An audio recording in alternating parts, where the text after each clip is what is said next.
Yung mga ibang driver, pag-usapan din natin. Ano ba yung mga family background ng mga current F1 drivers natin? Siguro simulan natin dun sa mga drivers na galing talaga sa mga racing family.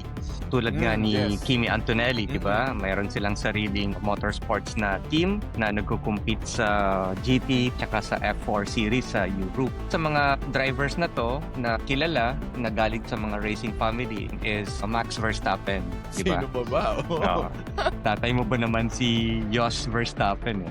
Grabe. Formula 1 driver noong 2000s. He drove for Benetton and then for Arrows. Arrows. Mm. Wow, classic. Yung orange na kotse. Yung original na papaya. Classic yan, Arrows. Uh, Okay, wow. Saan siya muntik na sunog nung refueling? panahon niya sa Benetton. Parang kulay blue yun eh, oo. Oo. Diba? Grabe, ano? And then, isa pa, si Charles Leclerc. Si Leclerc. Yung tatay niya na si Hervé Leclerc, isang Formula 3 driver. Wow. May racing background din yung pamilya ng mga Leclerc. Kahit nga yung kapatid niya, I think yung kapatid niya nagko-compete din sa GT, if I'm not mistaken. Oh. GT Racing. Oo. Boping din yun. Mga Leclerc. Totoo ba yun yung yung bago na mata yung tatay ni Charles? Nag-imbento si Leclerc sa tatay niya na nakuha na daw siya ng F1 kahit hindi pa? Yes, correct. Totoo yun, wow. Bolero totoo. eh. Bolero eh.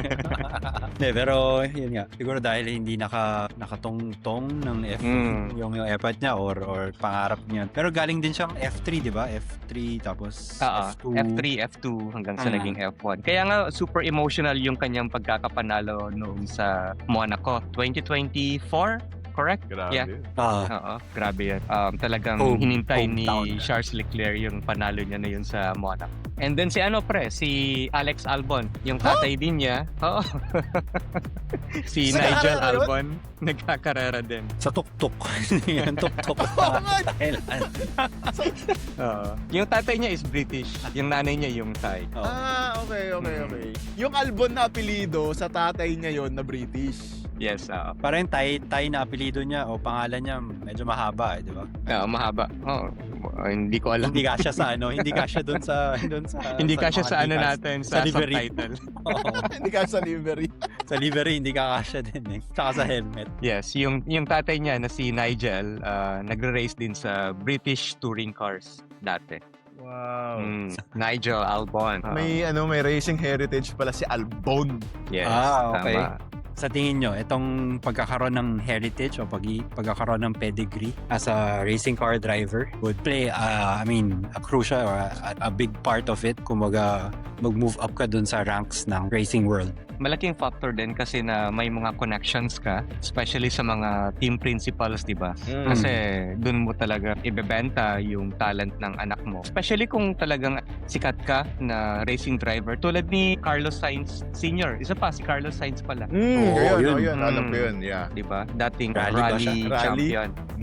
Yan, I think connection helps. Kahit saan naman, kung may connection ka talaga, makakatulong ng malaki yun.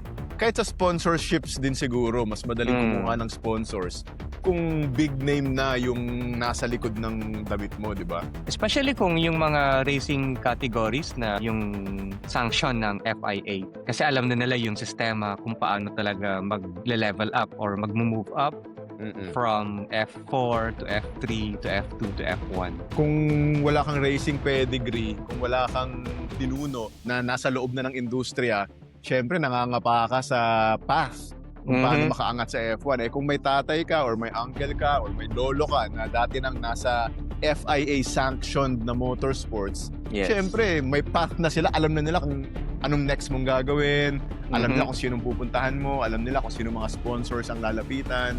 So, may effect nga din siguro talaga yan. Tama, I agree.